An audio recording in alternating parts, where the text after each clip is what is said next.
तो नोएडा से बड़ी खबर, जहां यमुना नदी का जलस्तर बढ़ने से समस्याओं का अंबार लग चुका है। नोएडा के सेक्टर 135 में जलभराव हुआ है।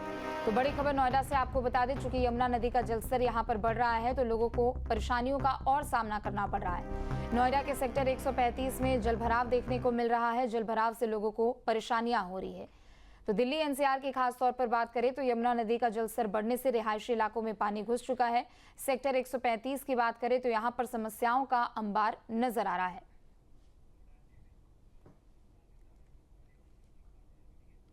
तो उत्तर प्रदेश की बात करें तो अलग अलग जिलों में कुदरत का कहर देखने को मिल रहा है, लेकिन दूसरी तरफ दिल्ली एनसीआर में भी इस वक्त यमुना नदी का जलस्तर लगातार बढ़ता जा रहा है। दो सहयोगी फिलहाल हमारे साथ अभी जुड़ चुके हैं। नोएडा से अमित जुड़ चुके हैं और मथुरा से धाराजीत हमारे साथ जुड़ चुके हैं।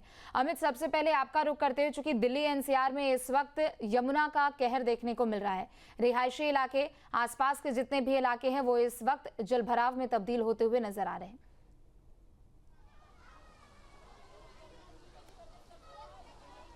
बिल्कुल, देखिए जिस तरीके से हथनीकुंड बैराज से पानी छोड़ा जा रहा है उसके बाद दिल्ली एनसीआर पर बाढ़ का संकट पूरी तरीके से मंडराया हुआ है और लोग बेघर हुए हैं। जिस इलाके में मैं मौजूद हूँ, सेक्टर 128 का इलाका है। यहाँ पर आप देखेंगे तस्वीरों के माध्यम से हम दिखा रहे हैं यहाँ पर किस तरीके के हालात हैं। हजारों की संख्या में सेक्टर 126 से 151 तक की अगर बात की जाए तो फार्म हाउस बने, अवैध निर्माण किया गया। हालांकि जिला प्रशासन और प्राधिकरण के नियमों की अगर बात की जाए तो ये पूरा निर्माण इलीगल है। जिस इलाके में पानी बढ़ा है यमुना का, ये पुस्ते के अंदर है, यानी जहां यहाँ तक यमुना अक्सर आती रहती है लेकिन पिछले कुछ सालों से नहीं आई। 2023 के बाद इस बार फिर वही तस्वीर देखने को मिली है। जो हजारों लोग यहाँ फार्म हाउसों की देखभाल करने के लिए, खेती करने के लिए रहते हैं, वो तमाम लोग बेघर हुए। पुस्ते पर अपना आशियाना बनाकर, छप्पर डालकर या पिन्नी का वो बनाकर स्ट्रक्चर, उसमें रहने के लिए मजबूर है। पीने के पानी के लिए भी कई लोग परेशान यहाँ पर मिले। और पानी के अगर जलस्तर की बात की जाए इस इलाके की तो सेक्टर 126 से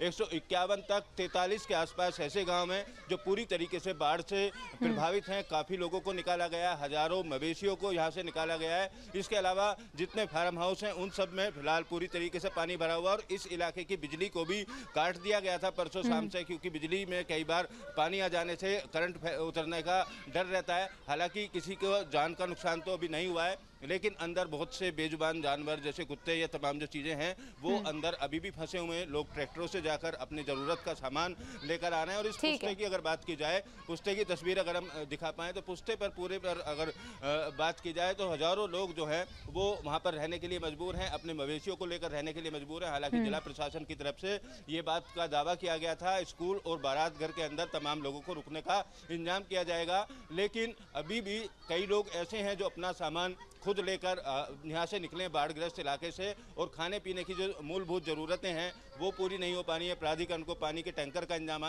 करने थे, पानी के टैंकर कहीं दिखाई नहीं दिए। अमित, एक बार बातचीत भी कीजिएगा लोगों से। तो सामाजिक संगठन या किसान संगठन जो हैं उनकी तरफ से जरूर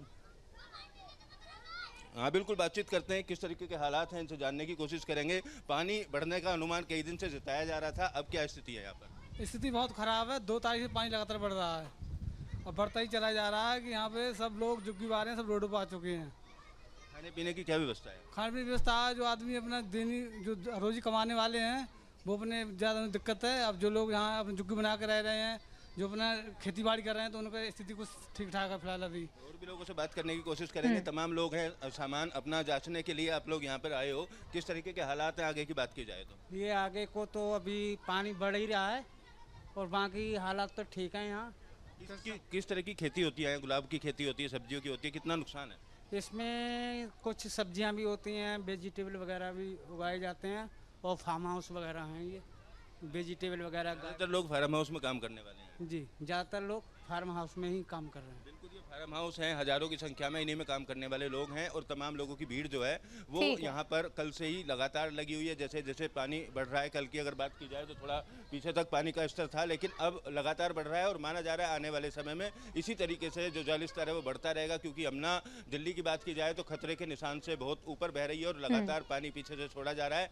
ऐसे में लोगों की जो समस्याएं हैं वो कब तक कम होगी, इस बात को स्पष्ट तौर पर अभी कहना उचित नहीं है, लेकिन जिला प्रशासन, प्राधिकरण प्रशासन या संबंधित अधिकारी जो भी राहत सामग्री पहुंचाने का दावा कर रहे हैं उसको लेकर लोग नाखुश नजर आ रहे हैं। लोगों का कहना है कि उन तक जो जरूरत की चीजें हैं वो नहीं पहुंच पा रही हैं, और बारिश भी बीच बीच में आती है रोजाना शाम को। तो बारिश में जो सड़कों पर रहने वाले लोग हैं या खुले में रहने वाले लोग हैं, कई लोग ऐसे हैं जो फुटपाथ पर बिना तंबू के भी अपना सामान रखकर बैठे हुए हैं, तो उनका सामान भी भीगने से तमाम जो नुकसान है लोगों को झेलना पड़ रहा है। फिलहाल आने वाले 1-2 दिन तक इसी तरीके के जो हालात हैं वो बने रहने की संभावना व्यक्त की जा रही है। अब देखना होगा पानी कब तक कम हो पाएगा और जो भी लोग इस बाढ़ के चलते बेघर हुए हैं उनको कब तक अपना घर वापस मिल पाएगा। बिल्कुल, चूंकि देखिए हम ड्रोन की भी तस्वीरें यहाँ पर लगातार दिखा रहे हैं और जिससे ये समझा जा सकता है कि फिलहाल यमुना का जो फैलाव है वो कितने हद तक पहुंच चुका है। आप समझिए जितने यहाँ पर घर बनाए गए हैं, जो फार्म हाउसेज यहाँ पर बनाए गए हैं, उनमें भी पानी पहुंच चुका है। इसके अलावा जो झुग्गी झोपड़ी में रहने वाले लोग हैं उनको भी सबसे ज़्यादा परेशानी हो रही है। लेकिन हमें दूसरी तरफ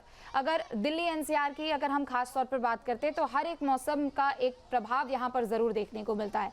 चूँकि यमुना से सटा हुआ इलाका है, बारिश होती है तो भी यहाँ पर सबसे ज़्यादा परेशानी होती है, बारिश नहीं होती है या फिर औसत कम दर्ज की जाती है तो भी यहाँ लोगों को परेशानी होती है।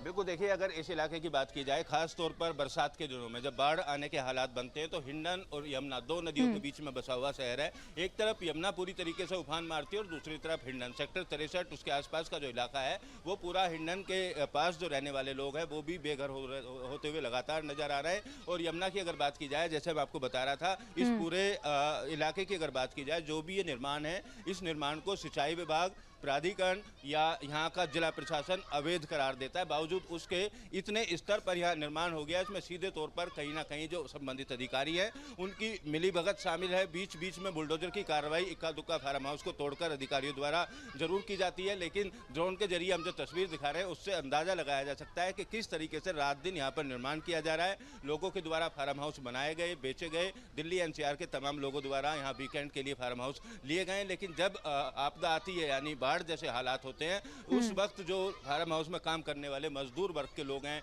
या जो जानवर हैं यहाँ पर रहते हैं वो जरूर परेशान होते हैं, बहुत ज़्यादा उनकी परेशानी बढ़ जाती है और कई बार उन लोगों को खाने और पीने के पानी तक की जो मुसीबतें हैं वो झेलनी पड़ती हैं। तमाम ऐसे इलाके भी हैं, जेवर की अगर इलाके की बात की जाए जहाँ एनडीआरएफ की टीमों के द्वारा लोगों को निकाला गया है। कल भी 30 से 35 परिवार फंसे हुए थे दनकोर इलाके में, वहाँ से एनडीआरएफ की टीम और नोएडा पुलिस की मदद से उन लोगों को निकाला गया है। तो दमकल विभाग, एनडीआरएफ, नोएडा पुलिस और प्रशासनिक अधिकारी या प्राधिकरण की टीमें जो हैं वो राहत और बचाव कार्यों का करने का दावा जरूर कर रहे हैं, लेकिन बारिश आने के बाद अगर शहर की बात की जाए तो आम जो रास्ते हैं एक्सप्रेस वे तक पानी भर जाता है। सुबह सुबह लोग अपने दफ्तरों में जाते हैं, वो जाम में फंस जाते हैं। हालांकि नालों की और सीवर की सफाई पर करोड़ों रुपया खर्च जरूर किया जाता है, लेकिन बरसात आने के बाद तमाम जो दावे हैं बिल्कुल, चूंकि सिर्फ यहाँ पर बारिश और पानी की समस्या नहीं है बल्कि उससे लगी कई ऐसी समस्याएं हैं जिनको लोगों का सामना भी करना पड़ता है। ठीक है, लौटेंगे आपके पास, मथुरा चलते हैं। धाराजीत हमारे साथ जुड़े हुए। धाराजीत, चूंकि दिल्ली की बात कर ले, हरियाणा की बात कर ले या फिर पूरे उत्तर भारत की बात करें तो इस वक्त नदियों का रौद्र रूप दिख रहा है।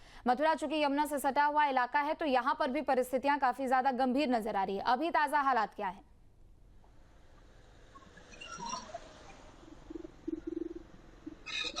बिल्कुल, देखिए यमुना खतरे के निशान से ऊपर बह रही है और यमुना के जो घाट हैं वो पूरी तरह जलमग्न हो गए हैं। सटे जो मंदिर हैं उनमें पानी ने दस्तक दे दी है। बांके बिहारी मंदिर जाने वाले परिक्रमा मार्ग पर पानी पूरी तरह आ गया है। जहां जो परिक्रमार्थी हैं, श्रद्धालु हैं, वो पानी में होकर परिक्रमा करते हुए दिखाई दे रहे हैं, बांके बिहारी मंदिर जाते हुए दिखाई दे रहे हैं। तो तमाम हालात हैं जो यहाँ पर बाढ़ जैसे हालात हो गए, पूरी तरह बिगड़ते हुए दिखाई दे रहे हैं।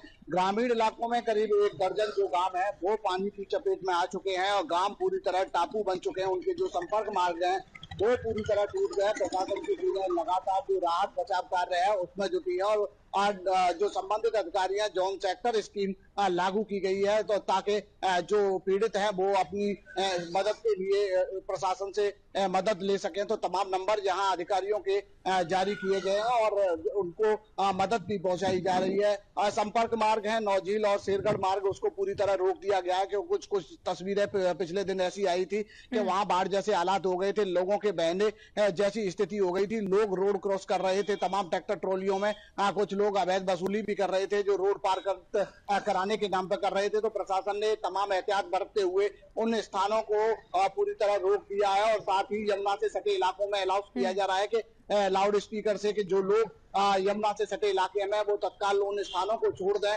क्योंकि हालात लगातार बढ़ते जा रहे हैं। और बिल्कुल, और इस बार जो खतरा है वो पिछले बार की अपेक्षा काफी ज्यादा है और नतीजन लोगों को अलर्ट भी किया जा रहा है। प्रशासन हालांकि मौके पर मुस्तैद नजर आ रहा है। बहुत बहुत शुक्रिया आप दोनों का तमाम जानकारियों के लिए। जहां भक्ति है हर शब्द में, कथाओं में छिपे हैं दिव्य रहस्य और ज्योतिष देता है जीवन को दिशा। धर्म से जुड़ी हर बातों को जानने के लिए हमारे चैनल स्तुति को सब्सक्राइब करें। चैनल पर जाने के लिए इस लिंक पर क्लिक करें।